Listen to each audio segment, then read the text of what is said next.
Hey, good to see you, stalwarts. Is that the right word? You diehards, uh, bone crushers.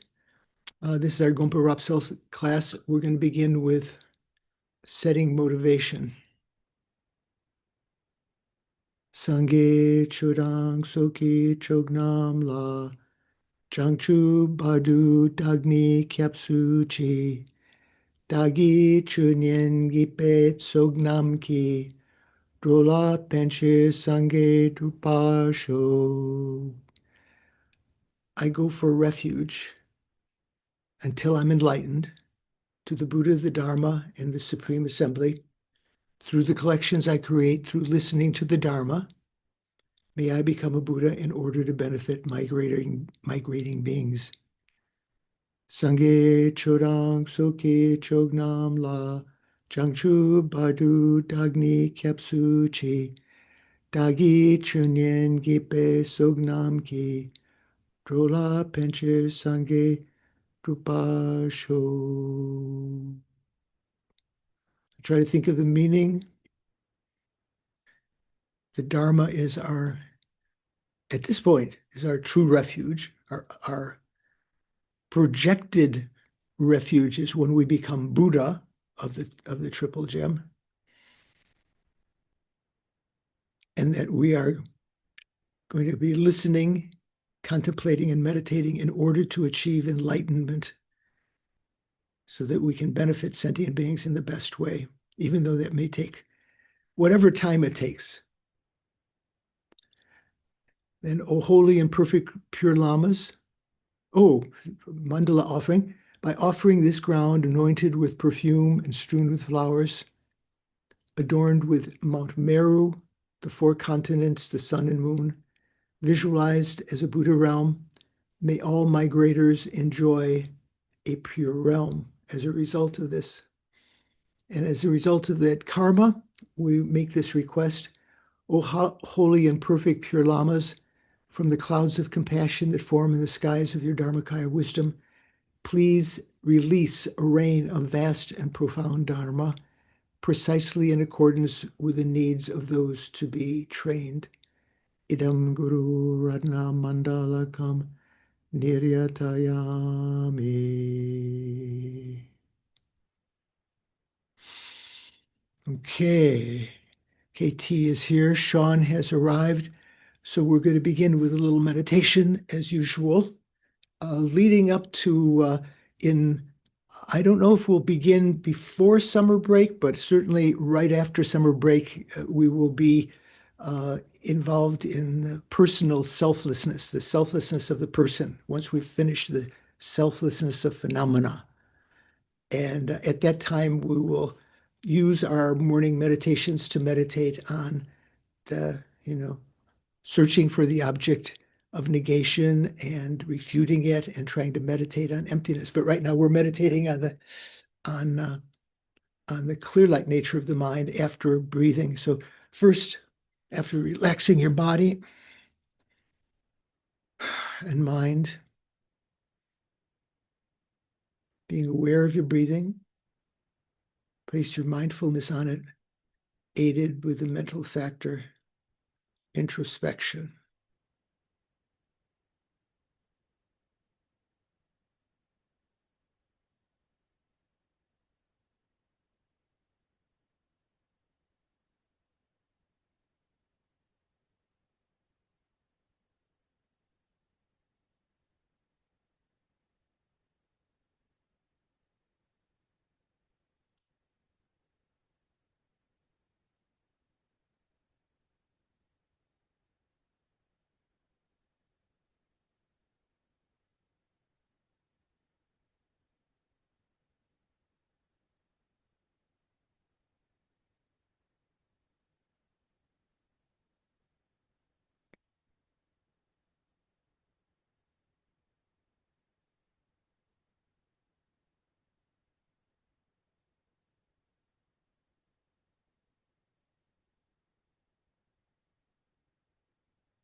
introspection alone is not enough. Once you notice that your mind has been moved from the object that you're hoping to keep in mind, the breathing, you have to apply the antidote. It's not enough just to notice that it's no longer concentrated.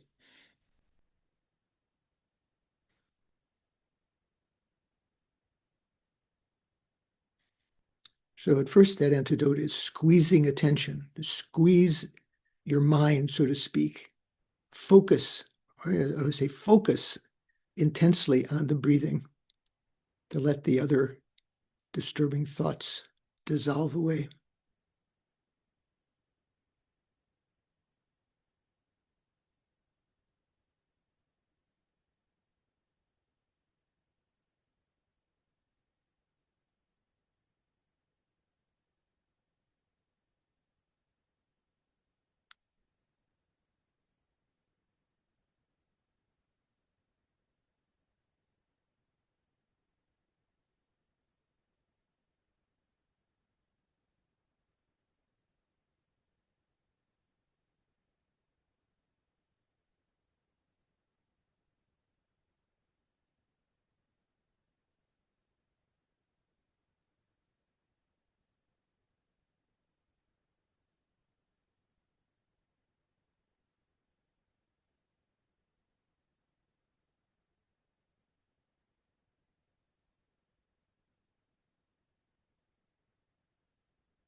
Now turn your attention to your mental consciousness, giving up the focus on the breathing.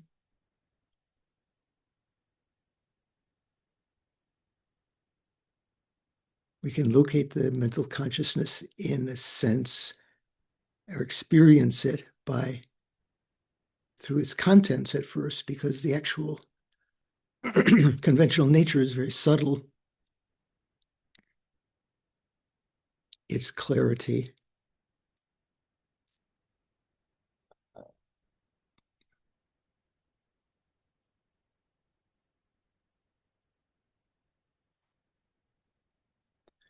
whatever arises in it, whatever content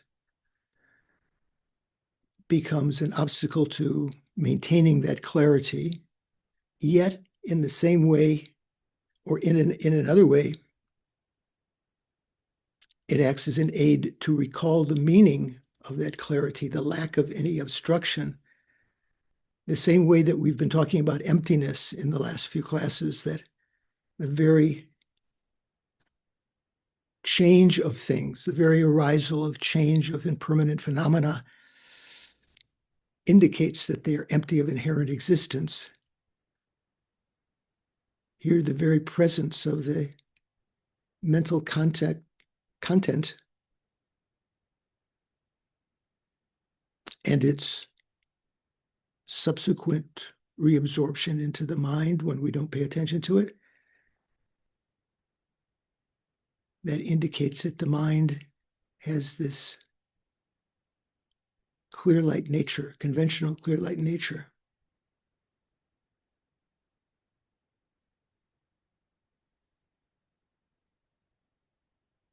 We can develop intelligence, wisdom, patience, compassion,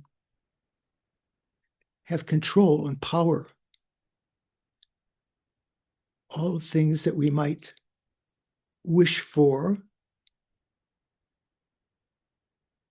Now, maybe we think we're deficient in some of them, but we definitely can develop them because the mind has this clear light nature, this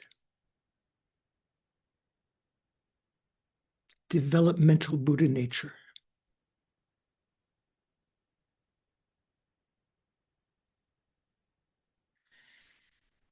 Feeling joy in that,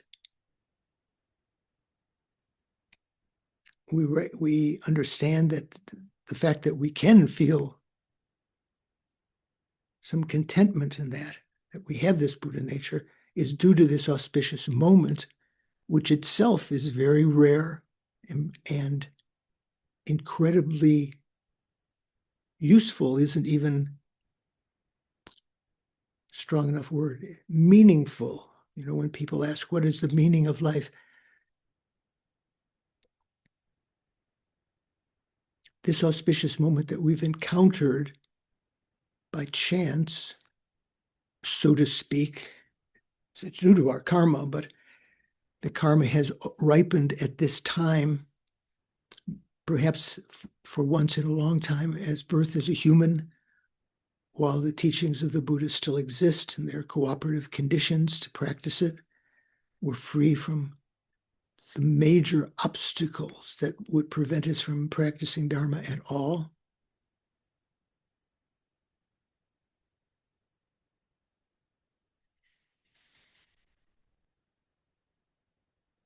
And remembering the Buddha's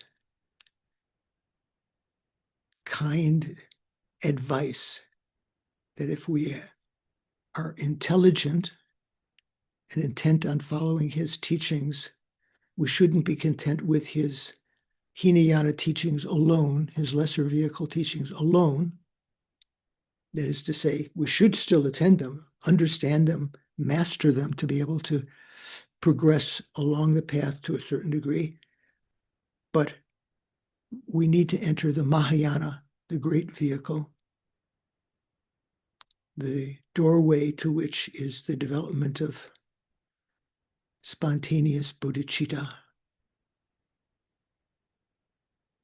That mind is based on compassion, great compassion, loving kindness, exceptional thought.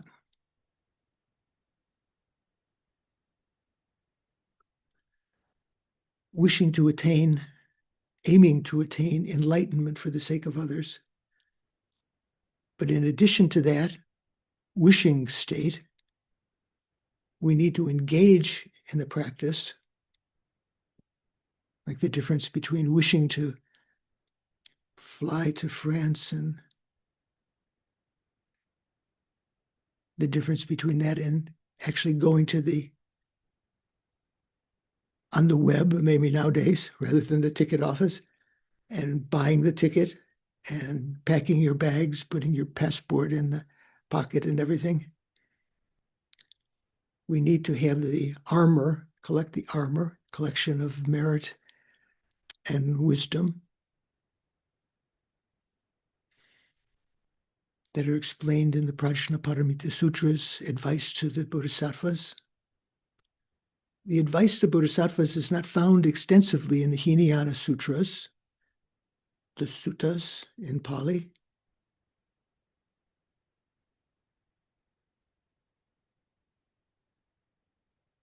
So we're studying especially one of the cooperative causes of achieving enlightenment,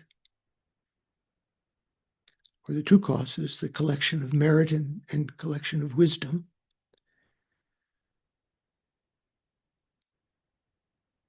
The substantial cause of achieving the Dharmakaya is the mind itself.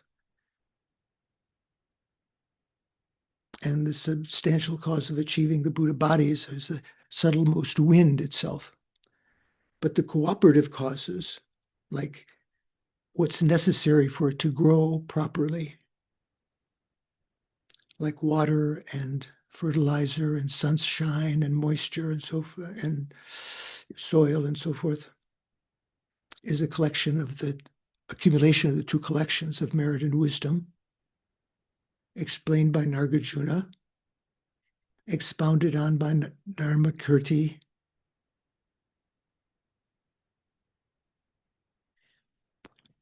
and made much more understandable by Lama Khapa, who illuminated the intention of Nagarjuna and Chandrakirti in his Gombarapso. So thinking of this as a vehicle, as a means for us to be able to achieve the goal of enlightenment for the sake of sentient beings and for our own sake, just thinking how sometimes we become overwhelmed with the events of our lives or the news of the day. And sometimes we don't know what to do. To think if we were enlightened, we would have no such problems. First of all, we wouldn't be attached to the appearances of this life, but we would know exactly in advance what to do in any situation, but particularly how to lead sentient beings effortlessly, spontaneously, and without error, how to lead them over however many lives or eons it might take into a state that's free of all suffering and a state of permanent, durable happiness, everlasting happiness of enlightenment. Thinking of that as our long-term goal and our particular goal today in listening to the teachings. Remind yourself, I'm going to participate. I'm going to listen, contemplate, and meditate in order to accumulate the two collections so that I can become a Buddha to benefit all mother sentient beings.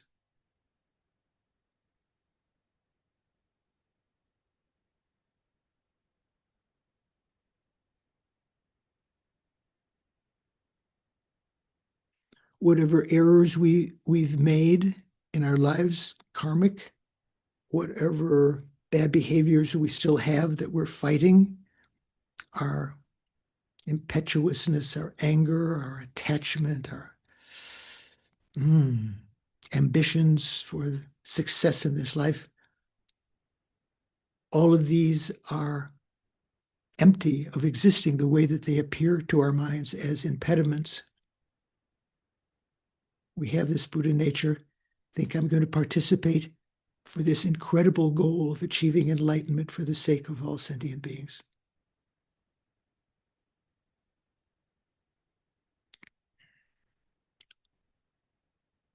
Yeah, and bring your attention back.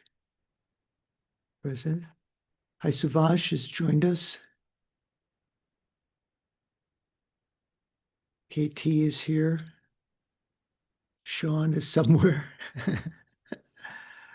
I have a question. Why is there so few people? Did I miss something today? Well, I mentioned a couple of people sent their apologies or whatever you say, permissions. Mikhail has some Oh, I unexpected see. work he has to do. David and Karen are hosting Karen's brother, who they've only seen in not seen in many years.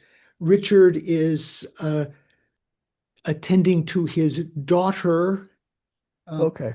Can't remember what it is. John Campbell sent his apologies. So yeah, Okay. couple, As long as I'm not missing a party or something, that's what I was worried about. So, yeah, the party. Yeah, you okay. you weren't All right. invited. That was, Okay. Yeah, most likely. okay. Before we begin, how are we doing? Anyone have any questions? Yeah, Suvansh, you have anything? No? No? Don, your little brown book of notes. You have any questions? Well, I struggle a bit with the Buddha not teaching emptiness to people when there's asked about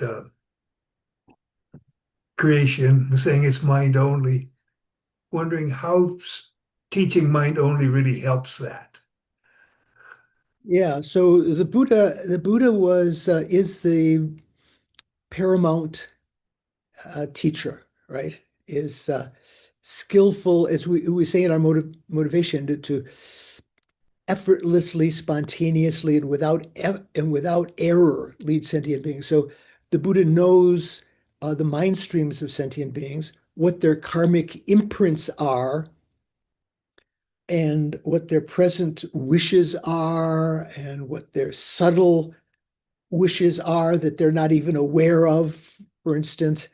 Um, and so he taught mind only in certain cases. So, for instance, we saw a couple of reasons why he taught mind only when we talked from the quotes from the Dashabhumika, the Ten Bhumi Sutra, Sutra of the Ten Bhumis, 10 grounds, and in the Lankavatara Sutra. So, in one case, he taught um, mind only to show that mind alone or mind only was the principal creator of things. So that for certain individuals, the Buddha taught mind only because they might be still thinking that, the principal cause of what we experience are the atoms, or the principal cause if you're a fundamentalist Christian today, or a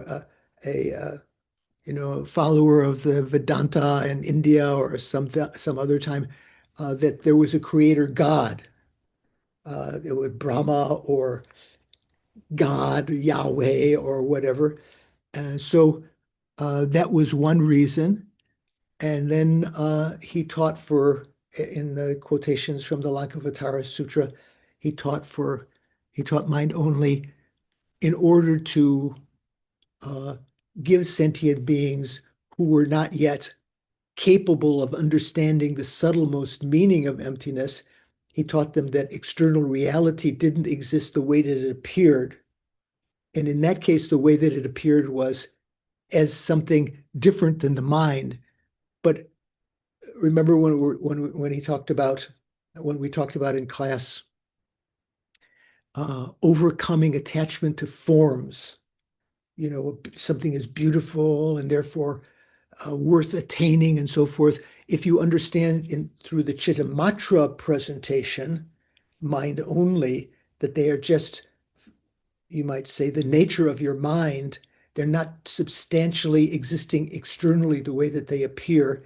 That helps to subdue that and allows the individual to proceed on the path and practice the method side, collect merit and wisdom until they're ready to have presented to them the Madhyamaka view. Yeah, is that help a little? Remind you knew already. Yeah, I'm familiar with it. I've just struggled a little bit with exactly how it helps them. So I'll grok it some more. Yeah, yeah. Okay, yeah, do a little grokking. Okay, so yeah, so we on last Monday's discussion group, we put up two PDFs It was last week, right, Doris? Or was it the week before? Do people already have those two? It was on Monday. Yeah. Just Monday just passed. So if you would put those up, so this is in regard to one of the notes that Thupten Jinpa had put in, um, referring to the translation of Robert Thurman in his translation of Essence of Eloquence. I think, did I send these to? I sent them to just a few people. I think I sent to Nadine and Paul and Mikhail, maybe John already. But um, this is for your reference. There's a long read, but just so that you have all the material. When you go through the notes and it refers to something, you say, "Well, I wonder what that is." You'll say, "Oh, I've got that PDF." So this will help you. I myself find Jeffrey Hopkins' translation easier to grok, to use Don's one of his favorite words, to understand. But if you compare the two, Robert Thurman's translation of the same sections with Jeffrey's, you can get quite a comprehensive understanding. Robert Thurman also has notes in his that are nice. Jeffrey also has notes, so they can help you understand that. Okay, just wanted that's sort of like some housekeeping. So you have those. So we're going to begin today um, at the following location in Thupten Jinpa's book, page 390, and in the FPMT translation by Venerable Joan Nysel, page 224. Okay, and in particular, when Diana listens to the recording, as she has, like I have the electronic version, you can search for, quote, the specificity of sutras, unquote. That's the paragraph that we're going to begin, because that is commentary to the quotation from the King of Meditation Sutras that came just before that we read already last time. We just read it. That quotation. So the King of Meditation Sutras, the Samadhi Raja, is a long sutra. So you can find that in the 84,000 translation, and until then, I don't know if anyone had translated the whole thing in one place, where you can find in one place. Many various chapters of it, or even sections of it, have been translated for a long, long time. It was quoted in Nagarjuna's compendium of sutras, the Sutra Samuchaya that we've been talking about recently, by another title sometime, because one of the principal interlocutors, is that the right term? Interlocutor, that was talking to the Buddha, was Chandraprabha. Chandra, like Chandrakirti, right? Chandra means moon, Dawa, and Prabha means lamp or light. So Chandraprabha was one of the main people involved in discussing with the Buddha. Buddha also discussed with several other. My Alexa downstairs must have heard me say something that triggered it. So he's sometimes referred to as the Chandraprabha Sutra. So here this quotation is, through emptiness is taught by the Tathagata, the specificity of the definitive sutras will be known. So this is implying that there are two kinds of sutras, specific sutras or particular sutras, those that are definitive and those that have to be interpreted. And as we have seen and will be seeing more, the deciding factor is whether a sutra or a citation, let's say, within the sutra, directly teaches emptiness, directly teaches about emptiness. If it does, then it is definitive. If it's teaching about something that's, even if it's true, like karma and other things, it has to be interpreted. If it's teaching about other things like Don was asking, mind only, that also has to be interpreted because that's not true. Even though there are two kind of sets of interpretable sutras. Those that are actually true on the conventional level, literally true, like karma and so forth, rebirth, suffering, but have to be interpreted because they're not talking about the ultimate nature. They're just talking about things that appear to us and that we grasp as inherently existent. And then there are sutras that are interpretable because they teach things that are the Buddha taught with an inner intention, deeper intention, ulterior motive, like mind only. So through emptiness as taught by the Tathagata, the specificity of the definitive sutras will be known. Where sentience, or let's say sentient being, person, and individual are mentioned, these are known to be provisional in meaning. So sutras that talk about emptiness are definitive. When it talks about persons or individuals, many other subjects like karma and past lives and so forth, those are known. Those are to be known as interpretable. So he had a note here. Note 700 says he quotes the Samadhi Raja Sutra, where it's found, this quotation, and he says, all these stanzas from the King of Meditation Sutra, cited by Tsongkhapa here in the section, are found in Chandrakirti's commentary as well. So they're actually found in Chandrakirti's Bhasham, the Madhyamakavatara auto commentary, the Bhasham. So let me just read you, I think I might have read last week also, Jose Cabezon in his Dose of Emptiness on page 77 translates this verse the following way. He notes that it's chapter 7 of the Samadhi Raja Sutra, verse 5. The Tathagata's teachings on emptiness should be known as examples of sutras of definitive meaning. Whichever ones teach about beings, personality, or man should be known as the doctrines of provisional meaning. And so more or less to say, maybe simplifying it in a sense, the 84,000 translation again mentions that it's chapter 7 in the attainment of patience. It has a different numbering system. It's not necessarily verse 5 there, but it's in the chapter 7 of the Samadhi Raja is about particular presentation of patience from the point of view of the Samadhi Raja. It's not the usual Lanrim explanation of patience.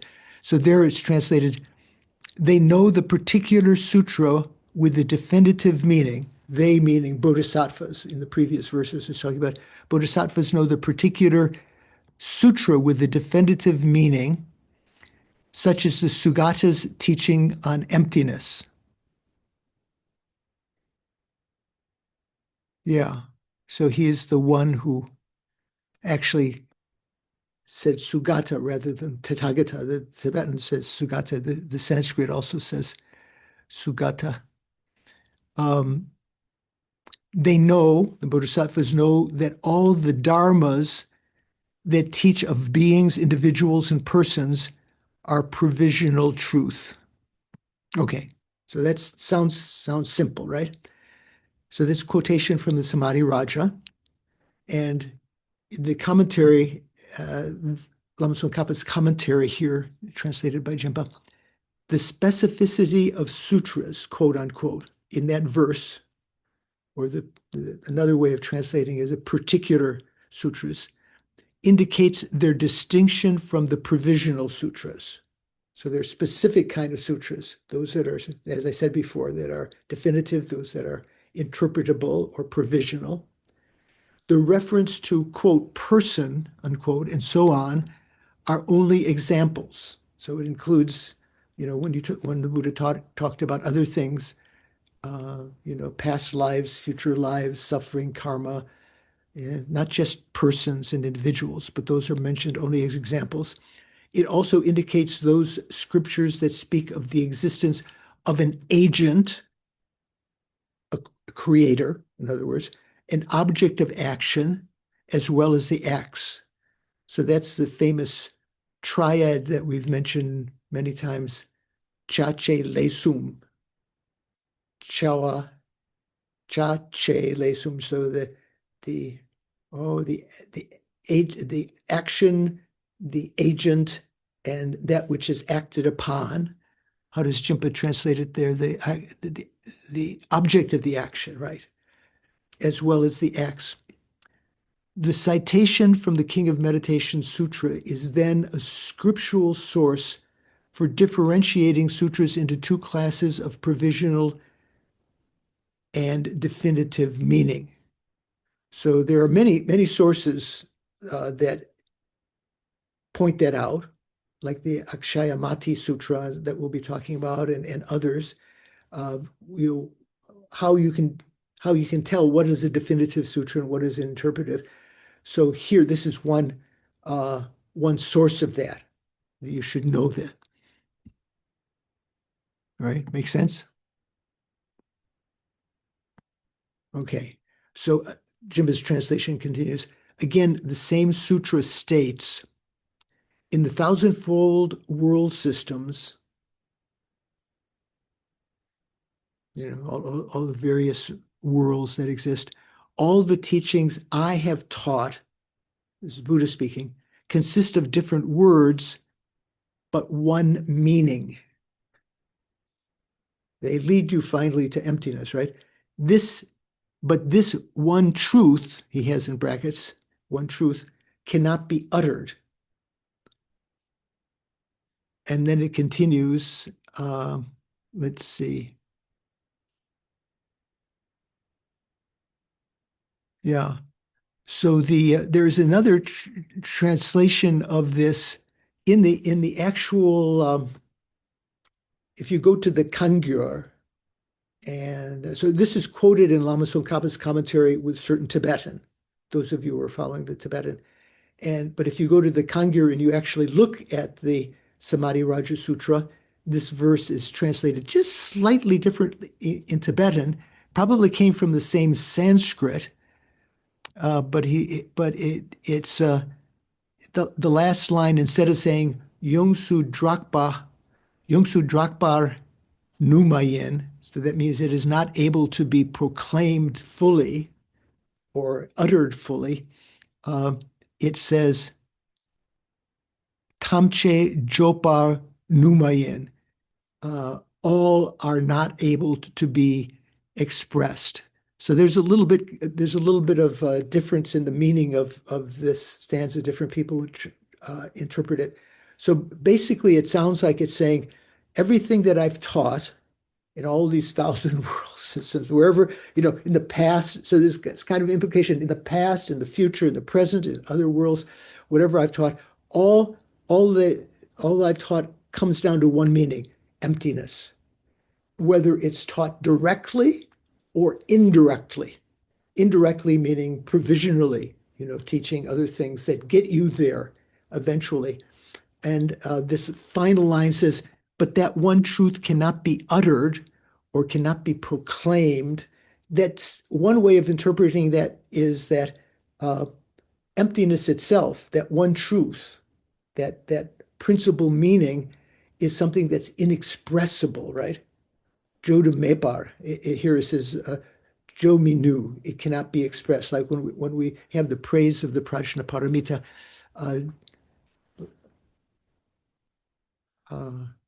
yeah, is it difficult to remember these verses? Masam Jome, Sherab Parochin, Ma Sam Jo Me.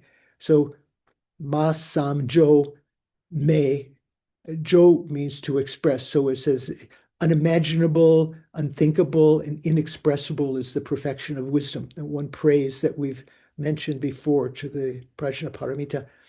So that's one of the epithets of emptiness, that it's inexpressible. So that's one way of understanding the final line. That seems to be what Chimpa's implying there. Whereas in Geshe Zopa's commentary about that, he didn't mention that. It almost sounds like he's aligning more with this other translation, Tamche, which says everything cannot be expressed, as though it's talking about although I've taught all of these other things, not all of them can be expressed to one individual. You may not be in a position to read all of the sutras and so forth. So anyway, we'll leave that. The quotation continues. So after that, when you contemplate this one thing, meaning emptiness, ultimate truth, you will be meditating on all other teachings. Well, yeah. Maybe you could say when you meditate on the emptiness of one thing, you are meditating on the emptiness of all other things. So the numerous teachings of all the Buddhas, all those that have been taught, are about the selflessness of all phenomena. That's their principal meaning. If a person versed in meaning trains in this essential point, it won't be hard to find the Buddha's attributes. Okay. Verbally, does that make sense? Everyone happy with that? What do you think, Nadine?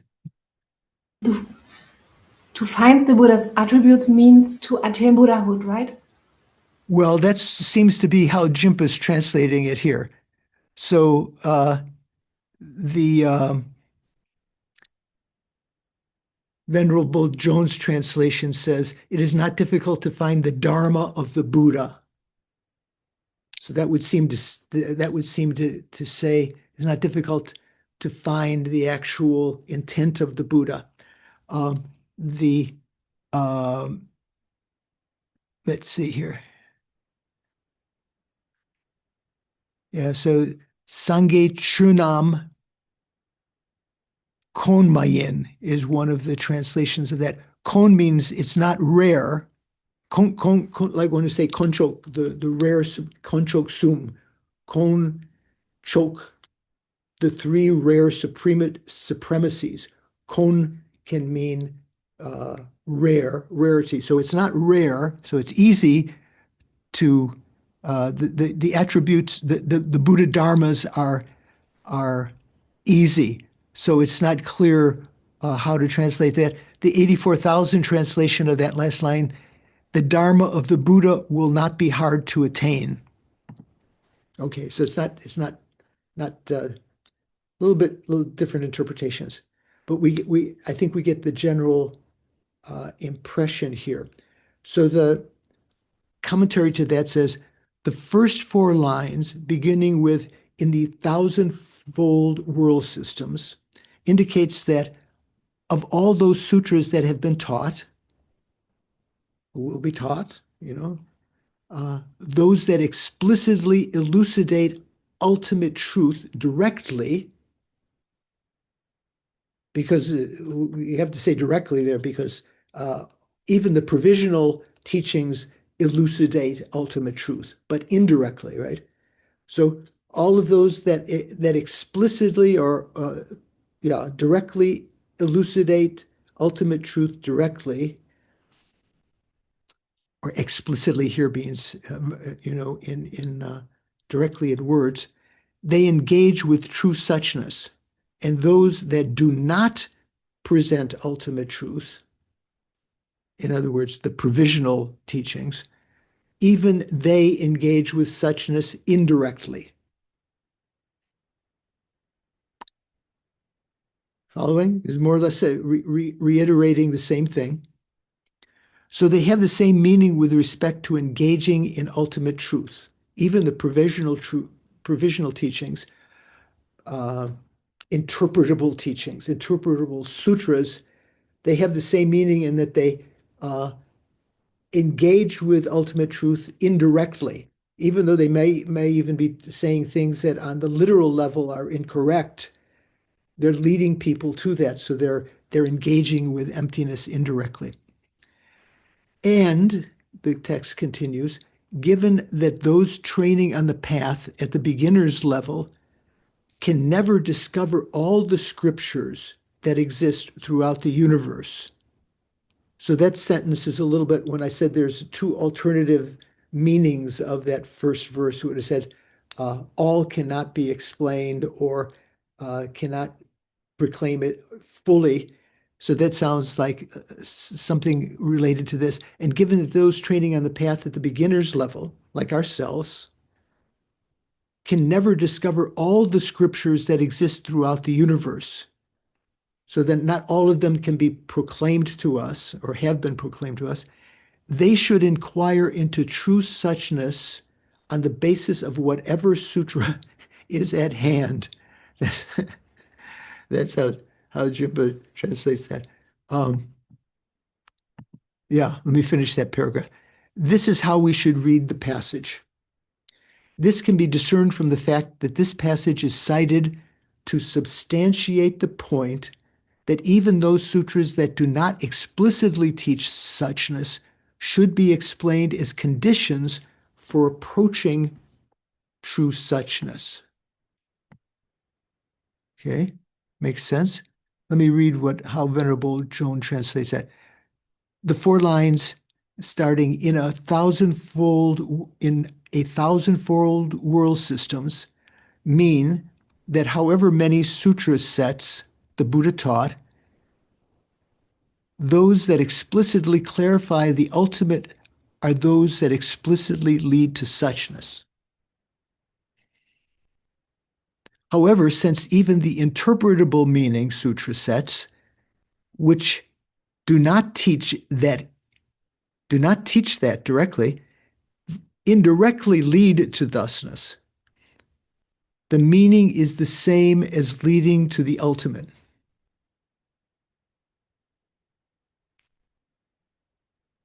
Therefore, it is said, since those who are beginners at training in the path are unable to, let me read it again. Since those who are beginners at training in the path are unable to seek out every sutra, right? Right now, we have many more at our disposal. Like I mentioned, when I first began studying, when Paul and others began studying, there were very few things available to us. We in our translation ability was just beginning, so we didn't have much at our disposal.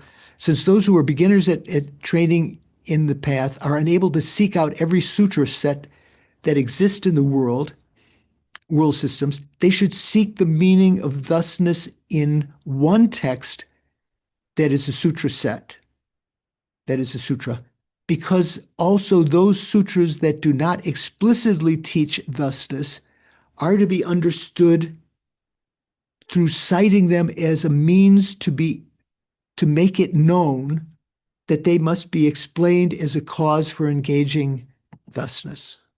Okay, a little bit complicated meaning. How are we doing? Making sense? Mintu has joined us on his phone. KT, is making sense? Yes, the Jinpa translation I was following better than the FPMT in that case. Right. Yeah, it's interesting. I think that's why it's nice to have 2 translations or more. Like when I gave Jeffrey Hopkins and Robert Thurman's translations, because sometimes one seems to read easier than the other. Whether the easier reading is right is not always the case. So, okay. So continuing in Jimpa's translation, the 2 lines beginning, quote, when you contemplate this one thing, all right, what is that? Ngopo chikni. So ngopo chik is sort of this one entity, this one thing. Usually ngopo can mean functioning thing, or it can mean sometimes other things. When you contemplate this one thing, indicate that if, on the basis of excellent understanding, one meditates on the suchness of one subject, this is like meditating on the suchness of all other phenomena. So if you meditate on the emptiness of one thing, whether it be permanent or impermanent, so permanent things, usually ngopo wouldn't mean permanent things, but here the meaning is more general. So when you on the basis of excellent understanding, if you meditate on the emptiness of one subject, this is like meditating on the suchness of all other phenomena. How is that like that? It's not that you are at that moment meditating on the emptiness of all other phenomena, in that those are other objects to take in mind. Each of those emptinesses are different, yet they have the same import. There's no difference in the meaning. Whether you're meditating on the emptiness of your puppy dog, or of your car, or of your problems, or of the world, whatever you meditate on the emptiness of, what is appearing to your mind is the lack of inherent existence. And that is what's shared between all of these other possible meditations. This is like meditating on the suchness of all other phenomena. Thus, it is not necessary to meditate individually upon the suchness of each and every specific phenomenon, right? You might think, okay, I've had success in meditating on the emptiness of myself, this personal selflessness, but how do I meditate on the emptiness of my Diet Pepsi, or something else? It's not necessary to meditate individually upon the suchness of each and every specific phenomena, because you can apply the same logic to them immediately if you turn your mind to them. That's the implication. As to how, when one meditates upon the suchness of one entity, this constitutes meditating upon the suchness of all entities, this is explained by the 3 lines beginning, so the numerous teachings of all the Buddhas. So what were those 3 lines in Jinpa's translation? So the numerous teachings of all the Buddhas, all those that have been taught, are about the selflessness of all phenomena. So the numerous teachings of all the Buddhas, the fact that this sutra identifies the selflessness of phenomena to be that one entity should not be understood as saying that only one single practice is adequate when it comes to the domain of vast practices. And he adds in parentheses, as well. So what is that talking about? Venerable Joan translates that last line, I think, a little bit different.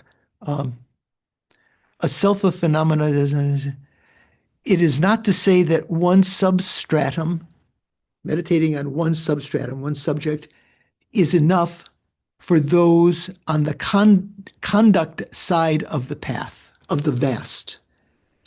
So that means when we're talking about meditating on emptiness, this is talking about the wisdom side, right?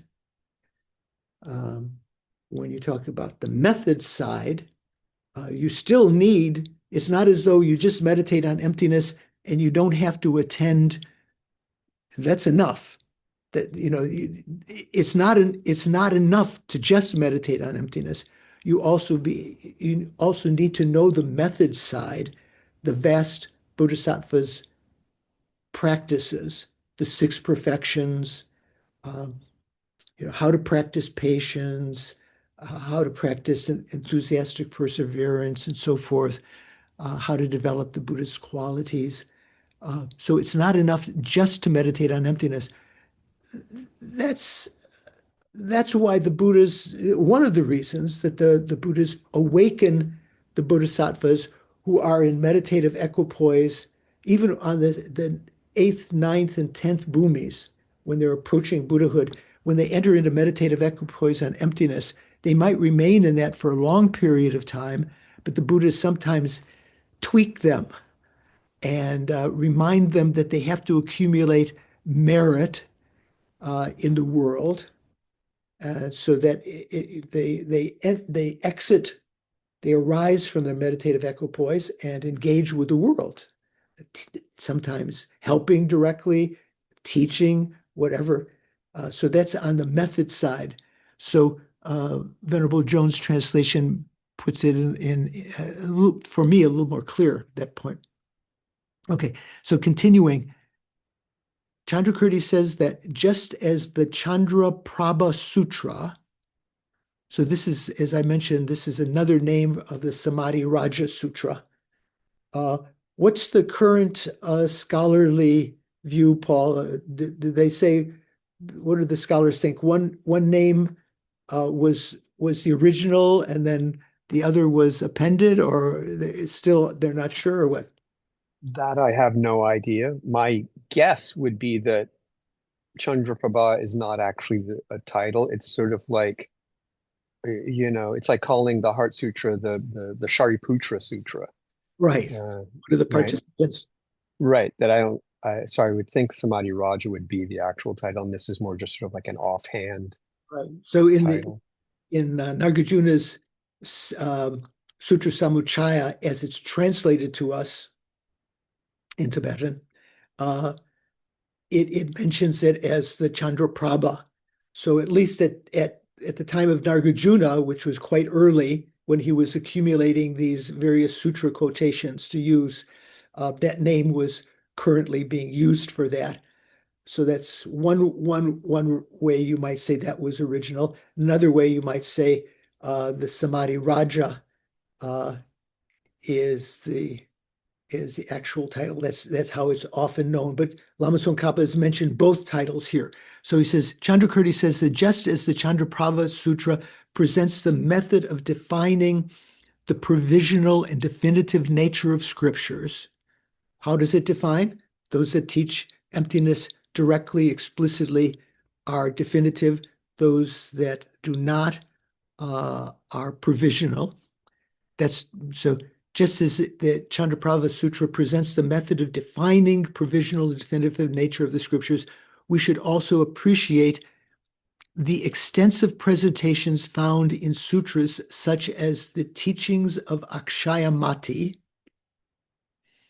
So this is one that we've mentioned a couple of times, the Akshayamati Nirdesa Sutra. So I think in that case, that was the actual inquisitor, right? Akshayamati, whereas Chandraprabha was also the inquisitor in the Samadhi Raja, but for various reasons. So we should also appreciate the extensive presentation about what's definitive and what's interpretive. Explain these points. You should appreciate the extensive presentations found in the sutras, such as the teachings of Akshayamati. I have already explained these points exhaustively in my differentiating the provisional and definitive meaning. So that is the more literal title of Lama Tsongkhapa's text that Robert Thurman translated as the essence of eloquence, and that we had these two PDFs earlier in the class. Now there are two more PDFs because at this point, let's see, Jimpa's note 702 says, Chandraprabha here is an alternative name of the King of Meditation Sutras. That was a previous note. Note 703, Tsongkhapa's essence of true eloquence. For that, see Thurman's Central Philosophy, especially pages 253 to 264. Okay, so Doris is going to put up, hopefully, or has she? What did she say there? I can't read, it's too far away. She's going to put up these two other PDFs. So this is a different point in the text from the previous two PDFs. There was one translation by Robert Thurman of that long passage and one translation by Jeffrey Hopkins. Now this is another point in the text that we're talking about the definitive meanings.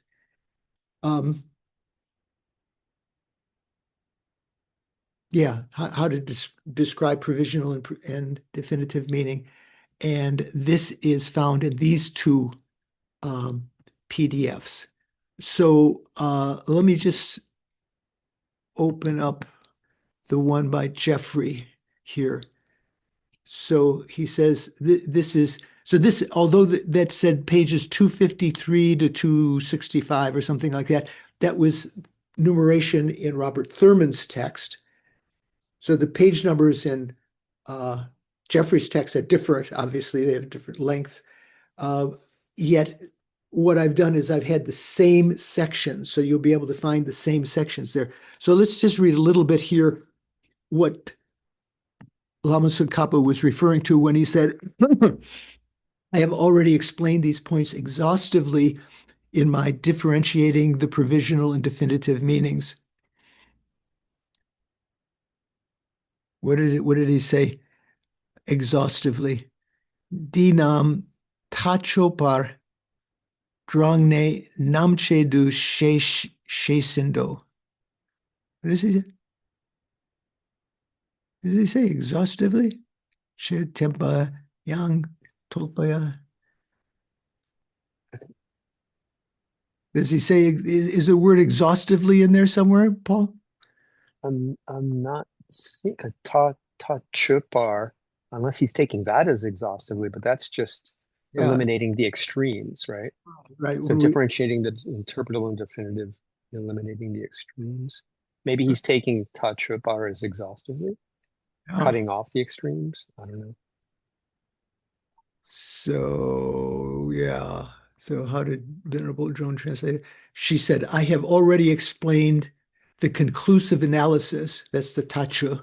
So that's the name. Tacho is the name of texts in the monastic tradition, besides having a general meaning, that, when you have the Uma Tacho, so that means when you're studying Majjhimaka, there'll be one text, maybe by Losang Chökyi Gyaltsen at Sergey, that is the tacho that's sort of like, how did she translate it here? The conclusive analysis. So it going into the fine points like we're doing. So I have already explained the conclusive analysis regarding these statements in the treatise differentiating the interpretable and definitive. Yeah, so it's not saying that I've exhaustively taught that, but I've given this detailed analysis there. So let me just read a little of that with you. Can I make that text bigger? There we go.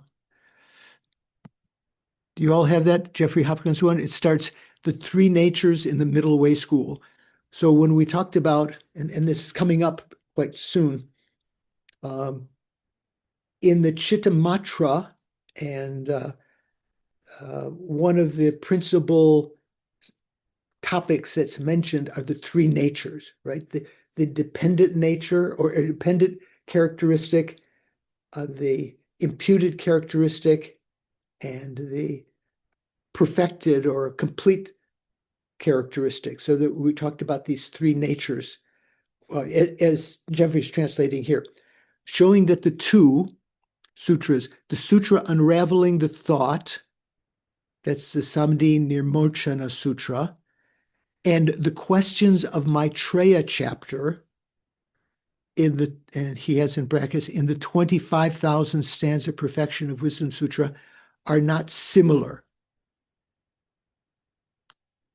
Okay, so in one case, in the Samdi Nirmochana Sutra, when it's talking about the three natures, that's talking about it from the Chittamatra point of view. in the famous Maitreya chapter. So this is a chapter that's found in the 25,000 verse Perfection of Wisdom Sutra. It's also found in the 18,000 verse Perfection of Wisdom Sutra, not the 8, but 18, which Robert Thurman mentions both in his translation. So you have the PDF of Robert Thurman. So he doesn't have in brackets in the 25,000. That definitely where this chapter can be found, like Edward Conze's translation. I know some of you have the big translation. Anna's nodding excitedly. You have that, yeah? So in that, there's one chapter called the Maitreya chapter that's not found in the 8,000 verse. So it's sort of added there. It's sort of an addendum in the 25, but it's also found in the 18,000 verse chapter, 18,000 verse Prajnaparamita. So there, when he's talking about the three characteristics, Lama Tsongkhapa explains that it's from the point of view of the Prasangika, that they have their own take on the three characteristics. Okay, so let's read a little bit here. And I would recommend for you to read the rest, and you may be amazed.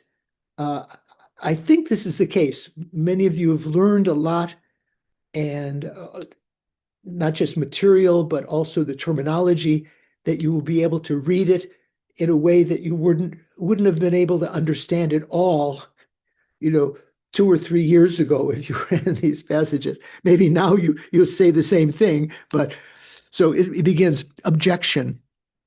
So usually in the Tibetan, there's something like gelte. If the presentation of the three characters, these three characteristics or natures, in the Sutra Unraveling the Thought, the Samdhi Nirmochana, is explained as the system of the yoga practitioners, the Yogacara, Chittamatra, are these three characters mentioned in the Questions of Maitreya chapter, in the 25,000 stanza Perfection of Wisdom Sutra, asserted or not in the same way? Are they, this Maitreya chapter in the Prajnaparamita, which is not talking about Chittamatra at all, is that talking about the three characteristics the same way that the Samdhi Nirmochana does? Obviously not. If they are asserted in that way, this objector says, it would not be suitable to assert the Mother Sutras to be literal. Okay, what does that mean? That means that the Prasangika, except the Madhyamaka in general, I think, say that the Mother Sutras, the Sutras of the Perfection of Wisdom, are literal teachings when they say that there is, well, maybe some Svatantrikas quibble about whether it's literal or not. So Prasangika say they're literal when it says there is no eye, there is no ear, there is no nose, there's no inherently existing eye, there's no inherently existing ear or nose and so forth. Those are taken literally. Whereas in the Samdhi Nirmochana, they say that the Perfection of Wisdom Sutra is not literal. It's not to be taken literally. It has to be interpreted, right? So that's what's being talked about here. So the objector says, if the presentation in the Maitreya chapter is asserted in the same way as the Samdhi Nirmochana, it would not be suitable to assert the Mother Sutra to be literal, as you Prasangikas do, for they would be like the Sutra Unraveling the Thought,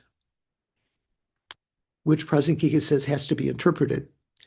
If the three characters as presented in the Questions of Maitreya chapter are not asserted in the manner of the yoga practitioners, not in the same way as the Chittamatra system, then its agreement with the Sutra Unraveling of the Thought would be inexplicable.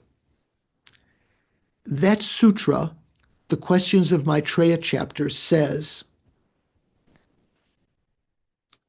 so the Buddha is calling out to Maitreya. Maitreya, these imputational forms should be viewed as not substantially existing.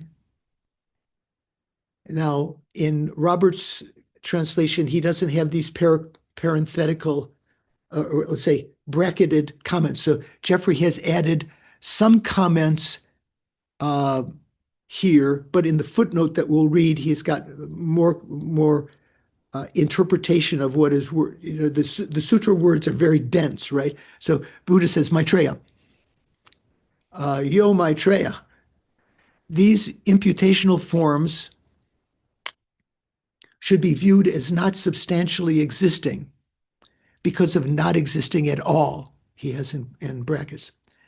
These imputed forms should be viewed as substantially existing, and then in brackets, that is to say, conventionally existing, because conceptuality substantially exists, and not because forms exist under their own power.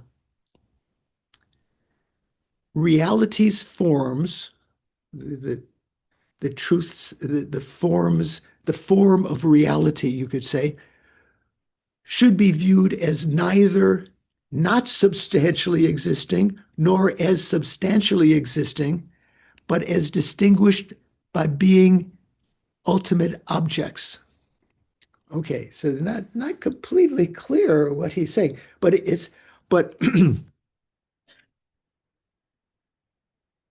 Lama Tsongkhapa is bringing up this because this is a contention. So when we're talking about the three characteristics, and we've talked about them before. Remember what are they called?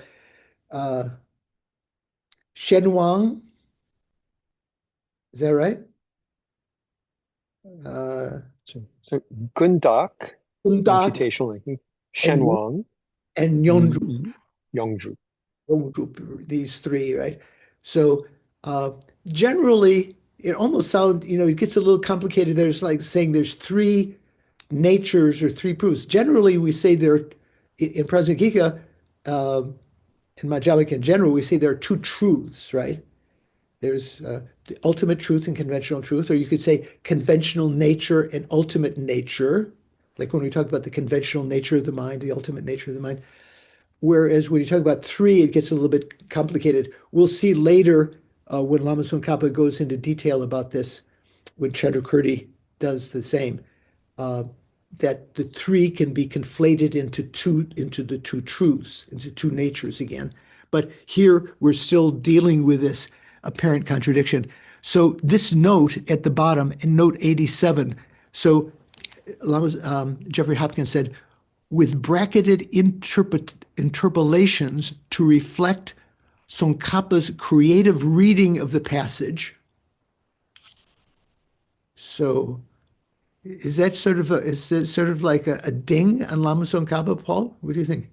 Creative reading. I think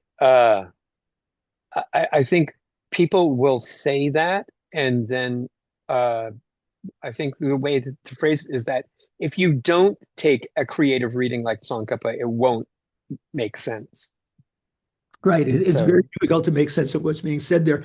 So what he means by creative is that he's put in brackets interpretation of what is being said. And we see that often in Lekshe Ningbo, in that text that was we had the honor of studying, I think, for 2 or 3 summers at Deer Park. Paul, you were there for some of those, right, when Geshe Zopa taught.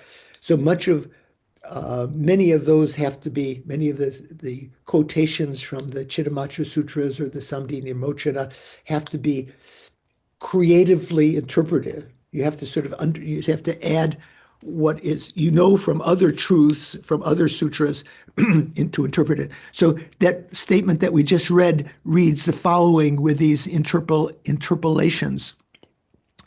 Maitreya, these imputational forms, or in other words, that is to say, the ultimate existence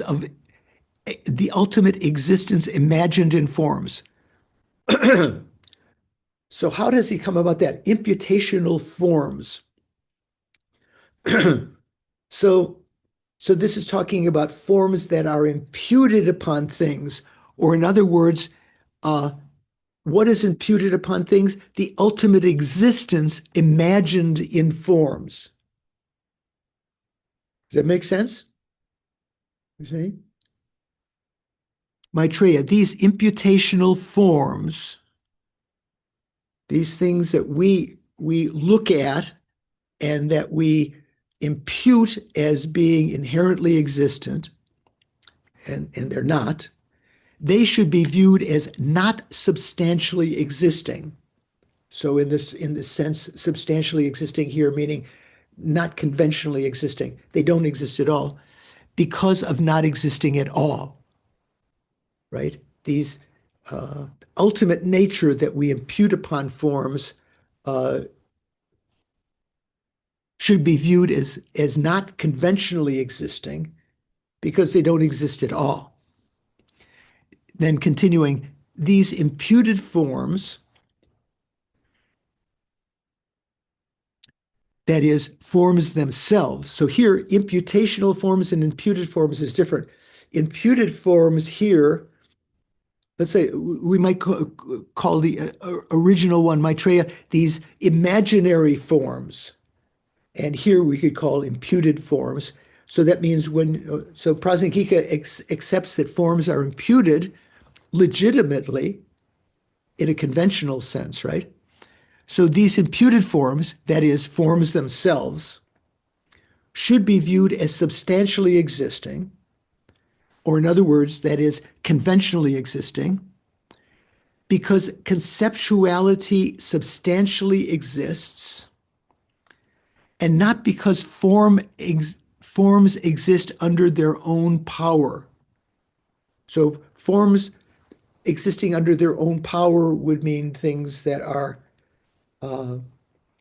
what's the right rangyu, so that are svatantra, that are inherently existing. They are not inherently existing. Excuse me. Reality's forms. So we're talking about three different kinds of forms here: imaginary forms or imputational forms, imputed forms, that's a conventional, and reality's forms. That means emptiness itself. They should be viewed as neither not substantially existing because of existing as the nature of phenomena, nor as they should be viewed as neither not substantially existing because of existing as the nature of phenomena.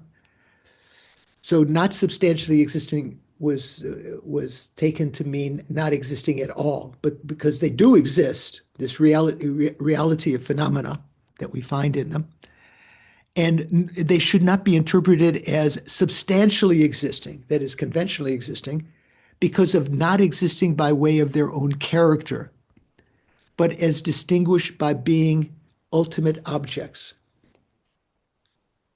Okay, that's a lot to, yeah. That's a lot to chew on, right? Okay, let me just read just a little bit more and leave it for you over the weekend. Maybe if you have time on Monday to come to discussion, or next Saturday, we'll go over it a little bit more. But you can compare these two translations. So the text continues. This is still from Lekshe Ningpo, from Lama Tsongkhapa's text. The passage in the Questions of Maitreya chapter accords with the sutra unraveling the thought. This passage accords with the sutra unraveling the thought for various reasons. Since it speaks of other powered natures as substantially existing, and since when one proves that all phenomena ranging from forms through Buddhas, so that's usually when we talk about the 108 phenomena from form to omniscient mind, that's referring to that. All phenomena ranging from forms through Buddhas are merely nominal. This is established by way of three reasonings. Because there is no awareness of the nature of an object prior to being taught that namen, that name, I guess. These reasonings being integral to mind-only philosophy. Okay, I'm going to leave it there. So it goes into the deep grass Yeah, so let me just, yeah, I'll leave that there. And I'll just finish before we take a break. So that was in answer to note 703. Okay, so that's where Doris kindly put up those two PDFs where it said that could be Jimpa's note 703 said that could be this discussion that's being talked about here. How did he put it? Tsongkhapa's Essence of True Eloquence. See Thurman's Central Philosophy, especially pages 253 to 264. So that's what these two PDFs are about. So Lama Tsongkhapa said, I have already explained these points in detail, in a detailed way or exhaustively in my differentiating the provisional and definitive sutras. So that was an answer to that. So then the next comment is, the next paragraph says, the commentary's statement, so it would be the Basham, right? That Chandrakirti's auto commentary. One point I will explain, though, unquote. So Chandrakirti mentioned that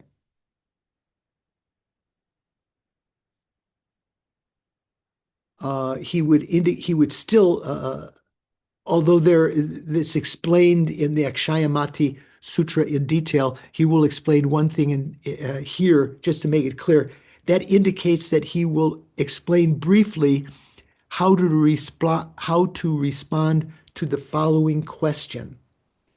That question being, if you interpret the explanation of the three natures, these three characters, found in the Unraveling of the Intent Sutra as provisional, that's what Prasangika would say, that the three natures that are expressed in the Chittamatra system as set out in the Samdhi Nirmochana, they're provisional, they have to be interpreted.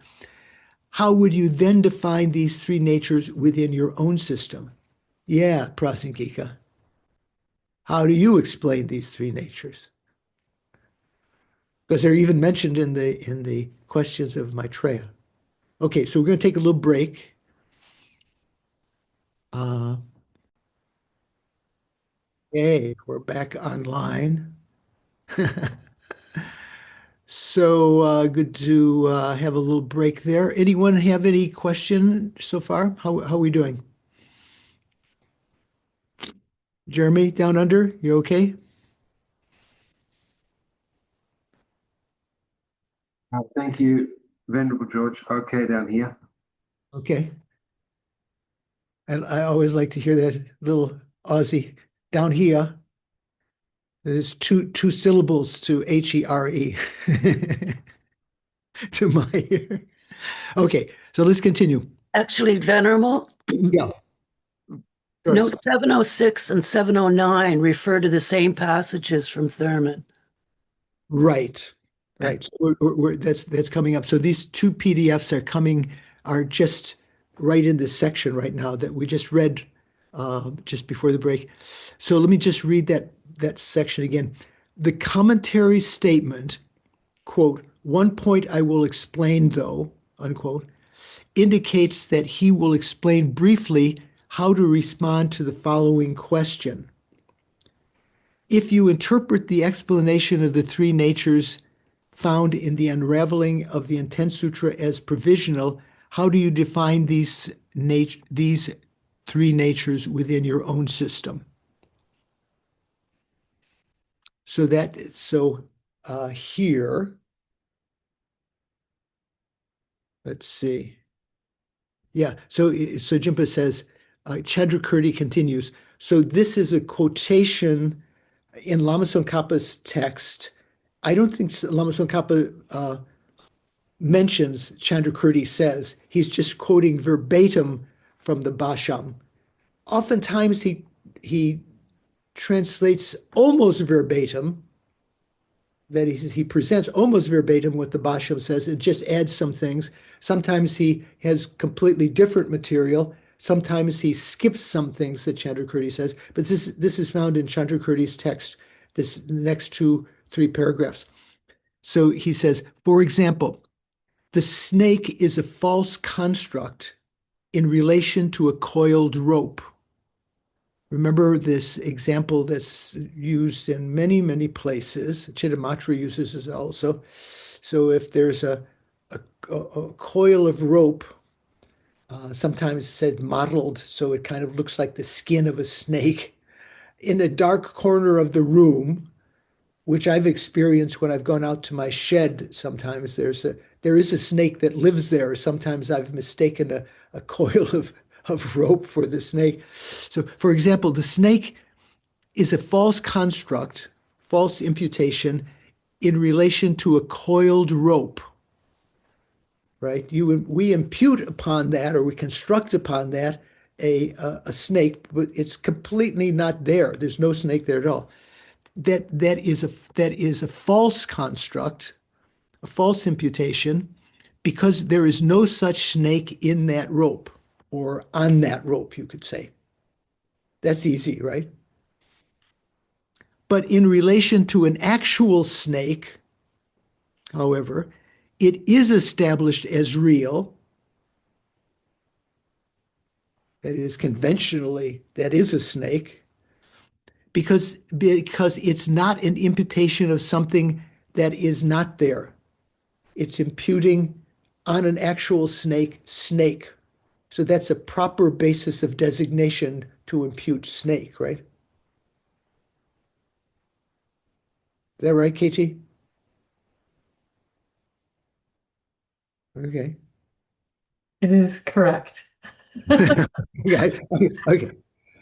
Your picture is small, so I can't tell whether you're nodding or not. Okay, yeah. Likewise, okay, so in the case of a coiled rope, if you impute a snake there, that's a false imputation. If you impute a snake on an actual snake, that's a correct imputation. That is true, because that's legitimate. That's a conventionally existent snake. So when you're imputing, this is within the scope of the Prasangika understanding of imputation, that phenomena are merely imputed by mind. So that's a legitimate or true imputation. The basis of a designation is capable of performing the function of being a snake, if it's a snake, and therefore to impute it as a snake is real.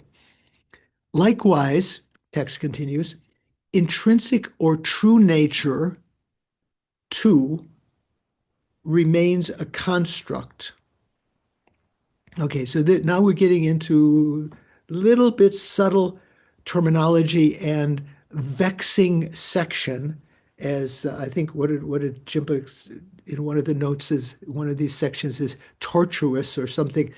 Likewise, intrinsic or true nature, too, like the snake also, remains a construct, an imputation of something that does not exist in relation to the condition-dependent phenomena. So when we talk about inherent existence, that is an imputation, right? It's something that does not exist at all, but we impute it upon phenomena in a similar way that we impute a snake upon a coiled rope. There's no snake within the coiled rope. It's not a proper basis of designation. So that's a false imputation. So it's a false imputation to impute intrinsic nature or inherent existence upon phenomena. So it says, likewise, intrinsic or true nature, too, remains a construct, an imputation of something that does not exist in relation to the conditioned dependent phenomena. Because, as it's said in the Mula Prajna, the fundamental wisdom by Nagarjuna, that's the text that we've taken as our, the basis of all of these arguments, fundamental wisdom that Nagarjuna wrote. There's a verse that says, in Jimpa's translation, intrinsic nature is not fabricated. It is not dependent on others. So the the actual verse itself. Mm.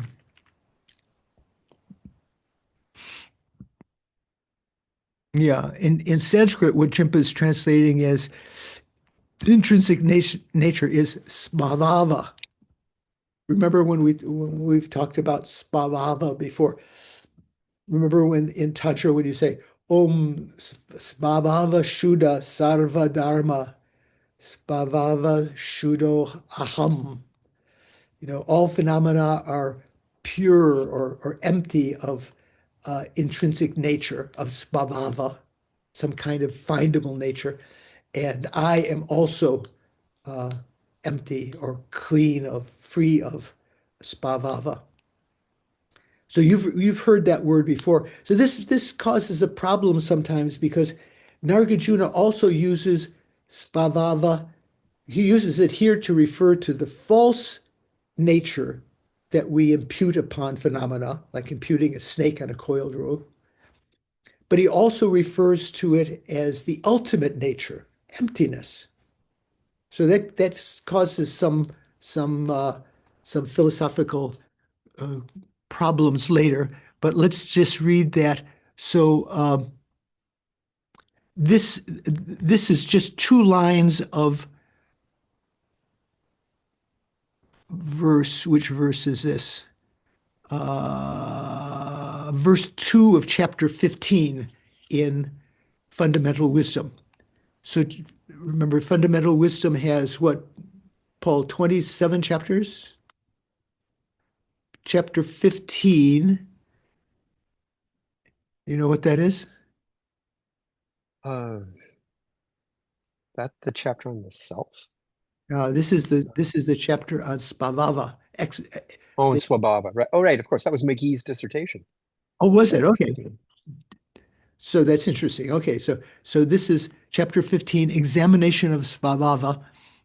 This is verse number 2 of that chapter. So it has 2 more lines. So in the Ocean of Reasoning that some of you have, the translation, Lama Tsongkhapa's word-by-word translation of Fundamental Wisdom, in that chapter 15, he translates this verse this way.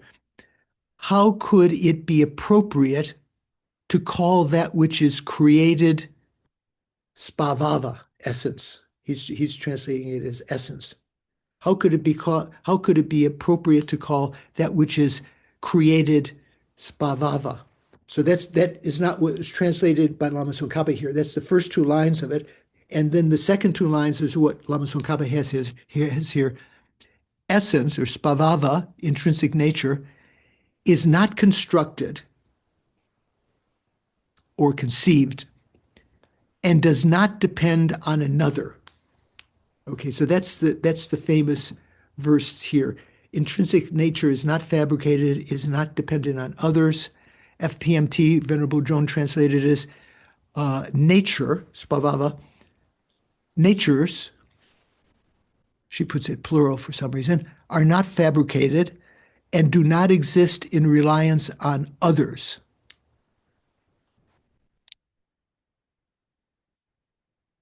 So what kind of nature is that talking about?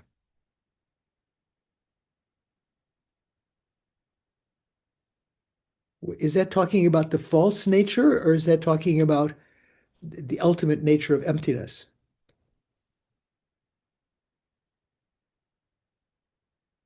What do you think, Nadine? I think it's talking about inherent nature. So inherent nature, which doesn't exist, right? Mm-hmm. Is not fabricated and does not depend on others. Would it not also apply to emptiness? I think I remember that emptiness is also dependent. Right. So it is not. So it is not dependent on others. So let's see. So this is now still quoting from Chandrakirti in kind of commentary to that. Let me make sure that I've covered that. Yeah. Oh, okay. So I wanted to mention just this first part before. where it said, for example, the snake is a false construct. We just read that before, the quotation from Fundamental Wisdom, in relation to a coiled rope. So let me just read what Geshe Zopa said about this section on July 9th, 2004 in the morning. So my eyes are getting so that I need to get, and when I put my head down to read, I get out of the frame. So it might be not as interesting. So, for example, Geshe said, Takpa Tokpa. Takpa Tokpa means a rope, a coiled rope. So this is the classic example. To the coiled rope, depending on the coiled rope in a dark place, when you sit there, you may be confused that it is a snake, right? But when we impute snake, that imputation of that snake to the rope, or on the rope, is not real. That imputation is not real. That is just an imputation, kuntak, or an imagination. That is kuntak. So when we talk about these three natures, or three characteristics, one of them was called kuntak, right, Paul? So sometimes called imputational nature, sometimes called imaginary nature. So you could translate kuntak as imaginary. So that's just an imagination, an imputation, a false imputation.